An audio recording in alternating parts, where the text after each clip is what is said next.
مسلمانوں، رمضان بابرکت مہینہ ہے۔ نوافل، تلاوت قرآن اور روزے کے لیے اللہ تعالیٰ نے اسے پسند فرمایا ہے۔ یہ بخشش اور جہنم سے آزادی کا مہینہ ہے۔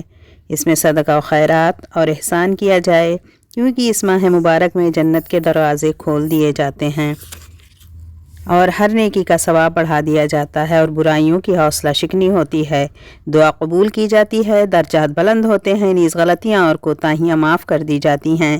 اس مہینے میں اللہ تعالیٰ اپنے بندوں پر طرح طرح کے انعام و اکرام کرتا ہے۔ یہ وہ مہینہ ہے جس کے روزوں کو دین اسلام کا مستقل رکن قرار دیا گیا ہے۔ اللہ کے رسول اللہ صلی اللہ علیہ وسلم نے روزے رکھے اور لوگوں کو روزہ رکھنے کا حکم دیا، اور آپ صلی اللہ علیہ وسلم کا فرمان ہے کہ جو ایمان اور ثواب کی نیت سے روزہ رکھے گا اس کے تمام گناہ معاف کر دیے جائیں گے۔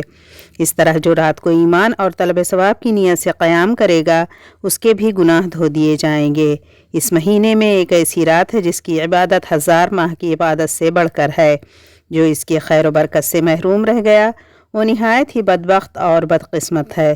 اس لیے نیک نیتی سے اس کی تعظیم کی جائے اور اس کے قیام و صیام کی حفاظت کے لیے کوشش کی جائے اور بڑھ چڑھ کر نیکی کے کام کیے جائیں اور سچی توبہ کی طرف جلدی کی جائے اور ایک دوسرے کے ساتھ تعاون کیا جائے اور باہمی نیکی کا حکم دیا جائے اور برائی سے روکا جائے، تاکہ اللہ تعالی ہمیں اجر عظیم اور عزت و تکریم سے نوازے۔